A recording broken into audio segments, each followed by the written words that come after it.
আসিয়া মুসা নবীর কালেমা পড়ে দিলেন, ইসলাম গ্রহণ করে ফেললেন। যখন ফেরাউন বুঝতে পারলেন যে তার স্ত্রীও এখন ইসলাম গ্রহণ করে ফেলেছে, সঙ্গে ফেরাউন তার স্ত্রীকে জেলখানায় বন্দি রেখে প্রতিদিন প্রহরী দিয়ে সকালবেলায় সন্ধ্যাবেলায় 100-200 বেত্রাঘাত দিয়ে তাকে পেটাতো। আসিয়া বারবার চিৎকার দিয়ে একদম জেলখানার মধ্যে বন্দী হয়ে বারবার আল্লাহকে বলতেন, হে আমার প্রতিপালক, দুনিয়াতে ফেরাউনের এই রাজপ্রাসাদের প্রয়োজন নেই, এই অট্টালিকার আমার প্রয়োজন নেই। আল্লাহ, আমাকে তোমার ঘরে, তোমার জান্নাতে একটা ছোট্ট একটা ঘর দিও। সূরা তাহরিম আয়াত নম্বর 11-তে মুহাম্মদ সাল্লাল্লাহু আলাইহি ওয়াসাল্লামের প্রতি যখন কোরআনে আয়াত অবতীর্ণ হয়, আল্লাহ সাদা জানিয়েছেন, হে নবী, সেই দিন বিবি আসিয়ার দোয়াকে আল্লাহ কবুল করে নিয়েছিলেন। অর্থাৎ আল্লাহ নবী বলছেন, যখন আসিয়ার মৃত্যুর শয্যায় শায়িত, আসিয়ার সামনে জান্নাতের কোন ঘরটাতে সে পাবে, সেই ঘরটা এক ঝলক একবার তার দৃষ্টির সামনে তুলে ধরা হয়েছিল। চিন্তা করেছেন আসিয়া কত বড় ভাগ্যবতী একটা নারী, যে দুনিয়াতে মৃত্যুর আগে জান্নাতে কোন ঘরে থাকবে, এই ঘরটা সে দেখতে পেয়েছিল, তাকে দেখানো হয়েছিল। বলেন তো আসিয়া কি এমন আমল করেছিল? কি এমন আমল করেছে? দুইটা। এক, তাওহীদ, আল্লাহর একত্ববাদে অকাট্য দাঁড়িয়ে নির্যাতন হচ্ছে, ইসলামকে ত্যাগ করেনি। প্রতিদিন 100-200 বেত্রাঘাত, ইসলামকে ছেড়ে দেয়নি। দুই, আসিয়ার যে ধৈর্য, যে সবর। আমাদের মায়েদেরকে দেখেন, বোনেদেরকে দেখেন, ডান দিকে আছে আমাদের, স্বামীর সঙ্গে সংসার করছে, একটু যদি 19-20 হয়ে যায়, একটু যদি 19-20 হয়ে যায়, স্বামীর বিরুদ্ধে কত অভিযোগ আছে না নাই? আসিয়াকে দেখেন, স্ত্রী ফেরাউন, মানে এত জালেম স্বামী, তারপরেও ফেরাউনের বিরুদ্ধে আসিয়ার কোনো অভিযোগ নেই। ফিরনের মতো ব্যক্তির ঘরে আসিয়া সংসার করছে, কোনো অভিযোগ নেই।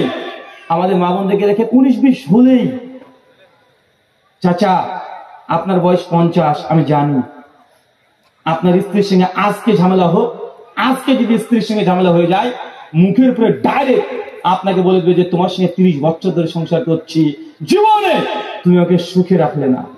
বলে কি বলে না? বলে না? দেন বলবেই ডাইরেক্ট কমন কথা। আর আমি বলে তোমার মতো ব্যক্তির সঙ্গে সংসার করে গেলাম, অন্য কোনো মেয়ে হলে না জীবনে তোমার ভাত খেত না। বলে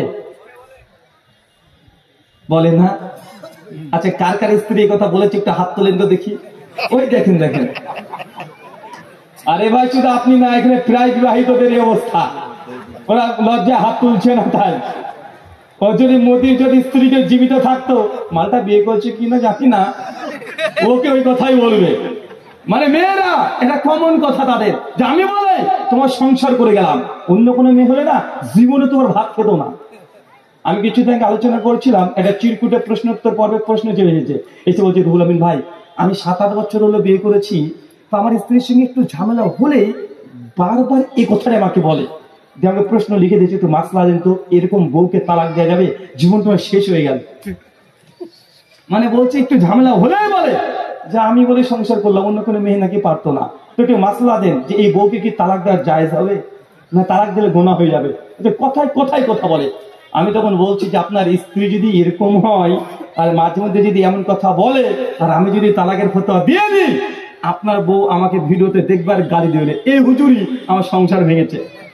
আমি ভাই তালাকের কথা দিতে পারবো না, আপনার জিনিস আপনি সামলান। তো মাসলা চেয়েছেন, ঝাল টক লবণ একটু বেশি করে মিক্স করে দিলে মনে হয় একটু কাজ হতে পারে। এক কাজ করবেন, যখনই আপনার স্ত্রী আপনাকে এবার এই কথা বলবে যে আমি বলে সংসার তোমার করে গেলাম, অন্য কোনো মেয়ে হলে পারতো না, স্ত্রী কানে কানে গিয়ে বলবেন যে দ্বিতীয় একটা চান্স নিয়ে দেখবো নাকি, একবার এই কথা বলে দিবেন। কারণ তোমাকে যে তালাক ডিভোর্স দিয়ে দিই, তুমি বাপের বাড়িতে চলে যাবে, সংসার করবে, তুমি ওখানে থাকবে। আর আমি যে দ্বিতীয় যদি বিয়ে করি, সেকেন্ড কোনো বিয়ে যদি করি, তা আমি সংসার করবো, তুমি তা দেখতে পাচ্ছ না যে আমি তার সঙ্গে সংসার করতে পারছি কি পারছি না?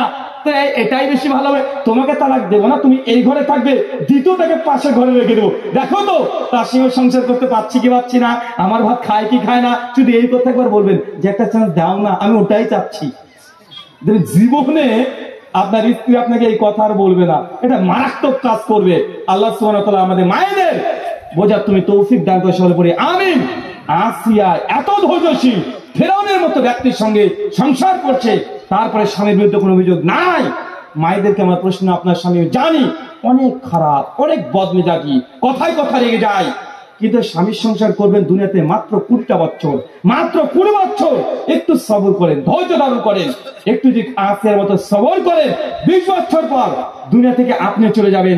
কিন্তু এই সবরের দরুন জান্নাতে পরকালে অনন্তকালের জন্য আল্লাহ আপনার জন্য একটা ঘর দিয়ে দিবে। কোনটা উত্তম? 20 বছর কষ্ট করে লাখ লাখ কোটি কোটি বছর ওখানে সুন্দর ঘরে থাকা, না দুনিয়ার 20 বছরের সুখে মেতে ওঠা, কোনটা? দেখেন একটা যুবককে দেখেন, তরুণকে দেখেন, মায়া বাবা বয়স 4.5-5 বছর, তখনই তাকে পড়াশোনা শুরু করে দিয়েছে। বল ওই অজগার, ওই আসছে তেরে, আয় আমটা আমি খাবো বলে সব বদমাইশি। ছোট ছেলেকে সব প্রথমে ভয় দেখাচ্ছে, বলছে ওই অজগার, ওই আসছে তেরে, মানে ছেলের মনের ভিতরে আগেই ভয়। ও তখন ছোটবেলা থেকে ভাবে, এইভাবে কি রে ভাই, এই বই মানে অজগর, আরে সর্বনাশ, আসছে তেরে, মানে ওকে প্রথমে ভীত সন্ত্রস্ত করে দেওয়া আছে না ভাইজান।